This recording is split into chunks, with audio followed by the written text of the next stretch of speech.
Hey there, how's it going? Since October of 2025, I've been dropping a baited camera rig into the Baltimore Inner Harbor to see what's swimming around down there. Frankly, I've gotten way better results than I ever expected and thought it would be fun to share. So with that, let's dive on in and let's check out what's swimming around today. Per usual, I'm going to throw up some basic water statistics just to kind of give you an idea of what the water is like today. Also, I'm going to put up a map showing not only the depth of the water that I was filming in today, but also kind of give you an idea of where I am in the actual Inner Harbor. On this particular day, I was filming in the Lancaster Street Canal. It's sort of in between the Inner Harbor area and Fells Point, as you can see here. The water itself wasn't super deep, it was only about 5 feet or so, but it's a lot more sheltered, so I was curious to see what was swimming around in here as opposed to the open channel. I pulled a lot of this information from one of the interpretive buoy systems that exist in the Baltimore Harbor. Additionally, I'm going to be using both the Chesapeake Bay Program's field guide and one of the Maryland DNR field guides to actually make some of the identifications, at least that I'm going to try and make over the course of this video. I'm sure you've seen them darting in between some of the graphics that I've been throwing up, but we have already had a ton of Atlantic silversides come up to the camera. They haven't really been coming up to the bait like they have been previously, but they're still hanging around the camera. I mean, they aren't camera shy whatsoever. There are some instances where you'll see that I'm speeding up just because there was nothing happening to me swimming by, but they were not afraid of the camera, like, at all. So one of the things that I find actually really interesting, because a lot of this footage I'm going back and making into these long form videos. So I've been sitting on this footage since what? I took this in November. It's now July, for 8 months. Going back and actually looking at some of the behaviors with a more critical lens, like, so when I've previously filmed a lot of these like schools of silversides, like over in Fells Point, Broadway Pier, or other parts of the Inner Harbor, you can tell that they are a lot more cautious in the open channel, where here they are almost carefree. They're not really schooling as much. They're way more willing to go off and do their own thing rather than staying in sort of a tight cluster. So it really shows to me, at the very least, that these guys feel comfortable here. Like, this canal is essentially their home, you know?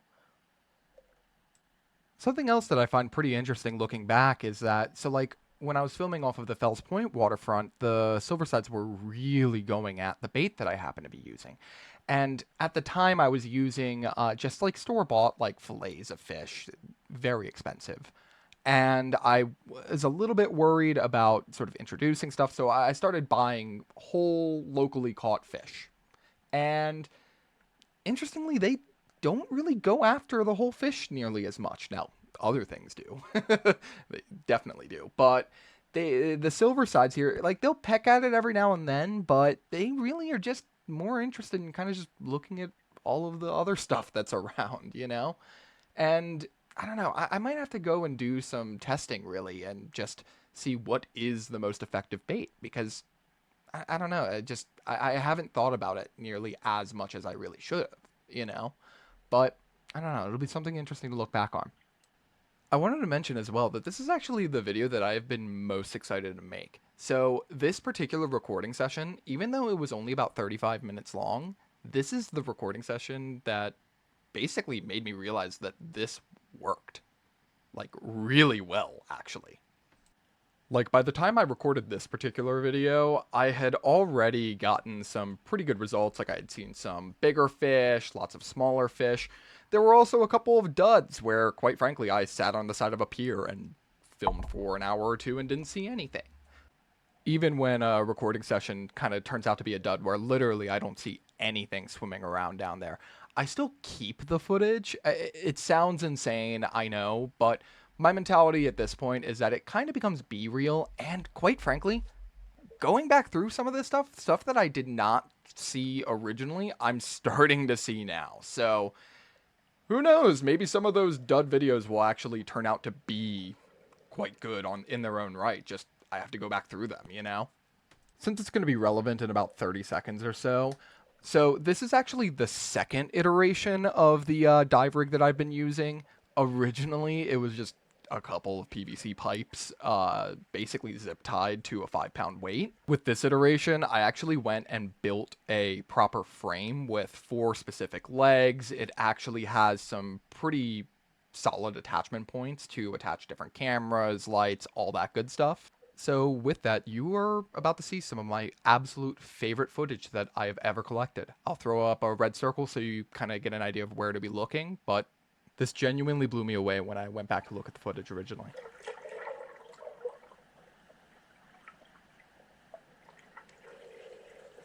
So, yeah, that was a bird.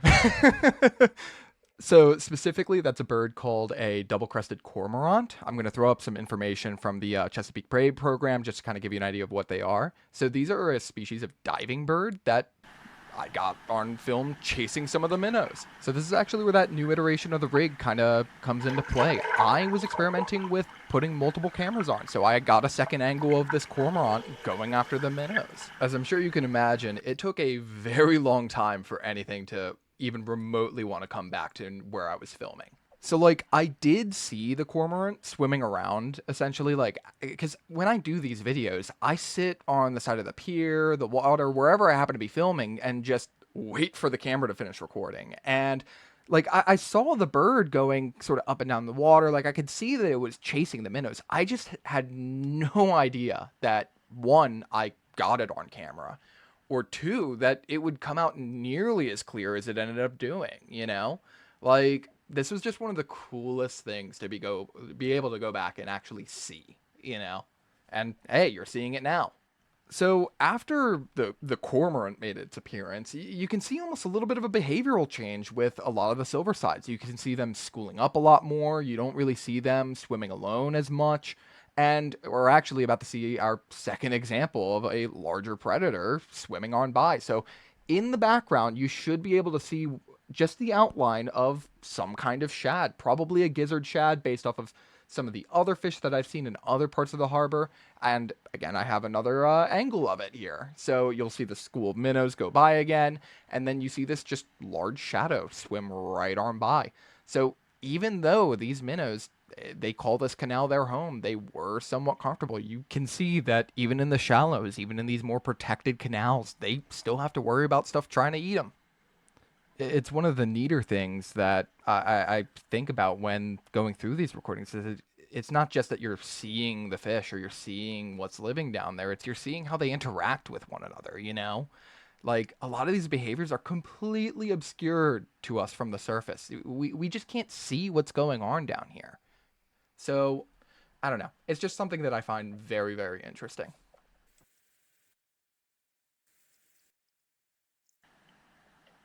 Something else that surprised me in this particular recording session was so like this area is in Baltimore is colloquially known as Turtle Island, right? So tons of turtles here, especially during the summertime. I was doing this in November.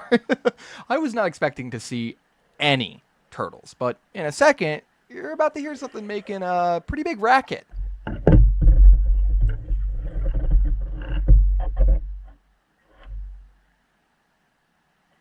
So while this lower camera didn't catch it, the upper camera did.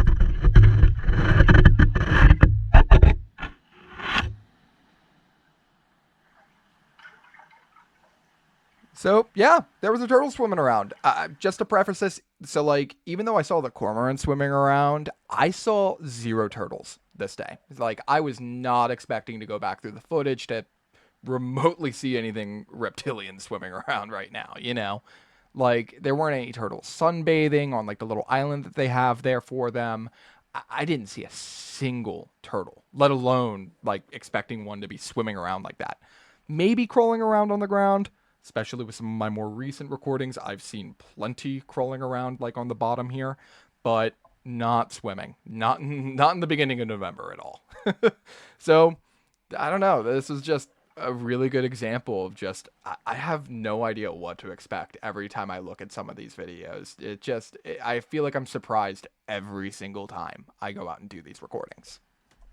Also, before I forget, I am almost 100% sure that that was a red-eared slider, the turtle that is. There are a ton of them that live in Turtle Island or in this part of Baltimore in the Lancaster Street Canal. And they aren't native, they're introduced mainly from people releasing them as pets, but they aren't. I don't know. I don't know whether to call them invasive or not. I've seen them referred to as introduced, I've seen them also referred to as invasive. And the difference being that invasive denotes like a level of harm that they're doing to native species. Where introduced, it's a little bit lesser. I don't know. Tell me your thoughts. I'm always looking to learn more.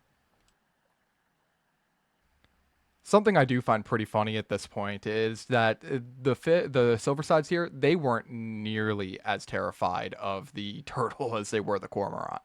You can still see that they're still moving in these larger schools. They aren't really lowering their guard by any means. I think the cormorant was still swimming around, but just like way further down the canal from where I was at that point. But yeah, the silversides, they were not phased by that turtle whatsoever. And again, I'm still not really too 100% sure why the silversides aren't all that interested in the fish. I mean, like, seriously, like, a few of them have pecked at it here and there, but realistically, not many of them are too interested in it. If you happen to have any thoughts, feel free to leave a comment. Let me know. I am open to basically trying anything at this point. Um, like, suggestions for lighting, suggestions for different ways to record this. I'm mainly using action cameras like this is used with, or being done with, I should say, a GoPro Hero 7. I'm currently using a DJI Osmo 6 action camera, but I am open to trying different cameras. I also am trying to figure out how to do longer recordings. So, like these original ones with the GoPro, they were maybe 30 minutes to an hour. The DJI, I'm able to do up to 2 hours with a lot higher resolution, just better picture all around. But I want to see how long I can go with these. I'm trying to maybe make a my own waterproof container so I can hook up one of these cameras to a external battery rather than trying to rely on the internal one. I have no issues with storage. I currently have a 2 terabyte micro SD card that I can throw in one of these cameras. So I'm not worried about that. Um, yeah, if you have any suggestions, do let me know. With that, though, we are getting to the point where it looks like we can kind of start wrapping up. So, even though this was technically a shorter recording session, this was only happened to be about 35 minutes, there was a ton of stuff swimming around down there today. So, per usual, so in total, we did 35 minutes underwater today. If you've made it this far, really, if you make it to the end, you've spent a total of 35 minutes underwater today. That brings the total for all of my long form videos up to 323 minutes underwater. We saw at least 4 species today. We saw the Atlantic silversides, we saw that shad, we saw the red-eared slider, and we also saw a cormorant chasing the silversides. So we got to see some pretty cool stuff today. And that brings the total number of species seen up to 13. So yeah, if you enjoyed, please follow along for more. I have plenty more where this came from. Feel free to also follow me on my other socials. I have so much stuff that I need to get done with this. God, it's not even funny. But yeah, thank you. I hope you enjoyed.